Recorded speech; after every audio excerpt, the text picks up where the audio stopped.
ঘরোয়া রান্না উইথ ব্লগে সবাইকে স্বাগত জানাই।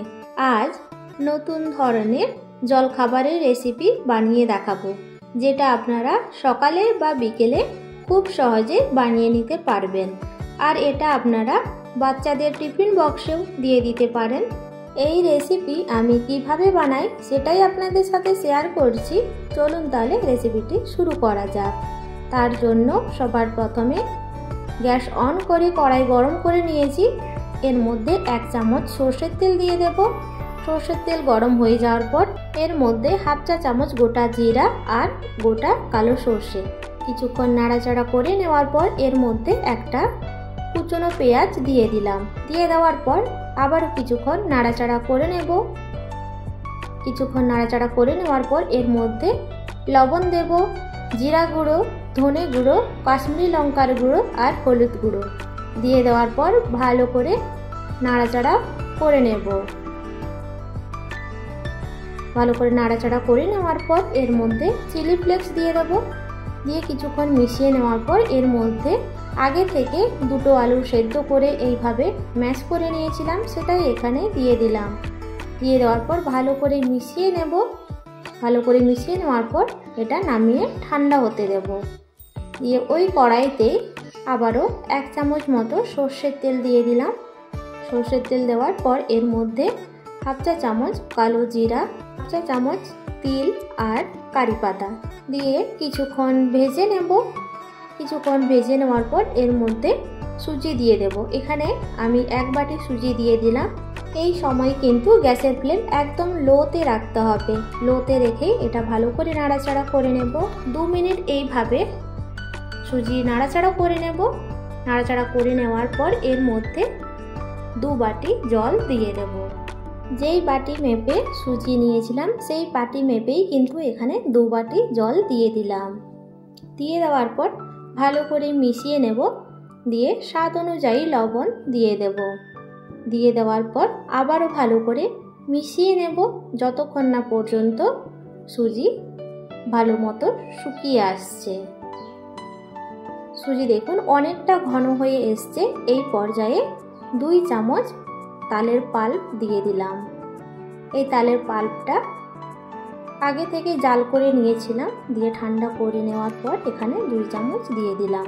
দিয়ে দেওয়ার পর ভালো করে সুজির সঙ্গে মিশিয়ে নেব। এখানে দেখুন এটা একদম ডো টাইপ হয়ে গেছে। এবারে গ্যাসের ফ্লেম অফ করে দিয়ে এটাকে নামিয়ে ঠান্ডা হতে দেব। এটা ঠান্ডা হতে থাক। অপর দিকে আলু যে ঠান্ডা হতে দিয়েছিলাম সেটাও কিন্তু হয়ে গিয়েছে। ভালো করে মেখে নিতে হবে। মেখে নেওয়ার পর এর মধ্যে ব্রেড ক্রাম্বস দিয়ে দেব। ব্রেড ক্রাম্বস দিয়ে দেওয়ার পর ভালো করে আলুর সঙ্গে মিশিয়ে নেব। দিয়ে এটাকে সাইডে রেখে দেব। আর এদিকে দেখুন সুজিও ঠান্ডা হয়ে গেছে, একদম হালকা গরম রয়েছে।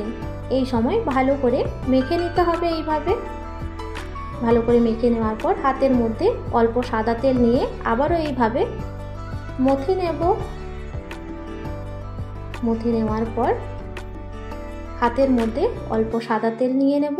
নেওয়ার পর সুজির মিশ্রণ থেকে এইভাবে অল্প লেচি নিয়ে গোল করে নেব। গোল করে নেওয়ার পর এটা 2 হাতের সাহায্যে চ্যাপ্টা করে নেব। এইভাবে বাকি মিশ্রণ থেকেও বানিয়ে নেব। আমার এই রেসিপি আপনাদের ভালো লাগলে অবশ্যই একটা লাইক দেবেন আর কমেন্টে জানাবেন। আর এই রকমই নিত্য নতুন রেসিপির আপডেট পাওয়ার জন্য চ্যানেলটি সাবস্ক্রাইব করে পাশে থাকা বেল আইকনটি অন করে রাখবেন সবার প্রথমে নোটিফিকেশান পাওয়ার জন্য। এখানে দেখুন সমস্ত সুজির মিশ্রণ থেকে বানানো হয়ে গিয়েছে। অপর দিকে আলুর মিশ্রণ নিয়ে এইভাবে চ্যাপ্টা করে নেব। দিয়ে একটা সুজির মিশ্রণের ওপর রেখে দেব আর ওপরে আরও একটা সুজির মিশ্রণটা দিয়ে দেব। এইভাবে বাকিগুলো বানিয়ে নেব।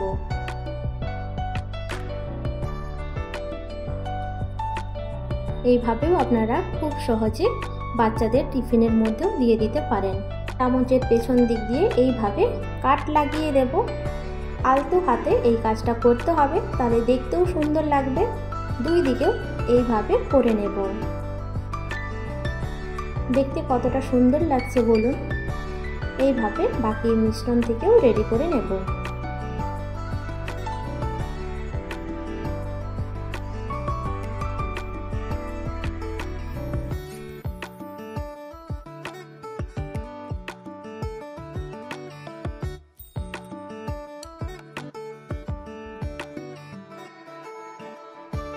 সবগুলো বানানো হয়ে গেছে। এবার এগুলো ভেজে নেব। ভেজে নেওয়ার জন্য আগে থেকেই সাদা তেল গরম হতে বসিয়ে দিয়েছি। একদম অল্প সাদা তেল দিতে হবে এটা ভাজার সময়। দিয়ে এক এক করে সুজির স্যান্ডউইচগুলো দিয়ে দেব। দিয়ে একদিক ভাজা হয়ে গেলে অপর দিকটাতে উল্টে পাল্টে দেব। সাবধানে করতে হবে আর ফ্লেমটা থাকবে মিডিয়াম টু লো।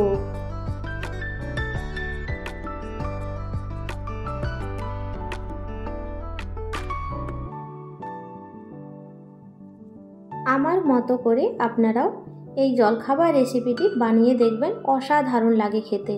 এই সুজি দিয়ে আলুর স্যান্ডউইচ খেতে কিন্তু দুর্দান্ত হয়, আপনারা না বানালে বুঝতেই পারবেন না।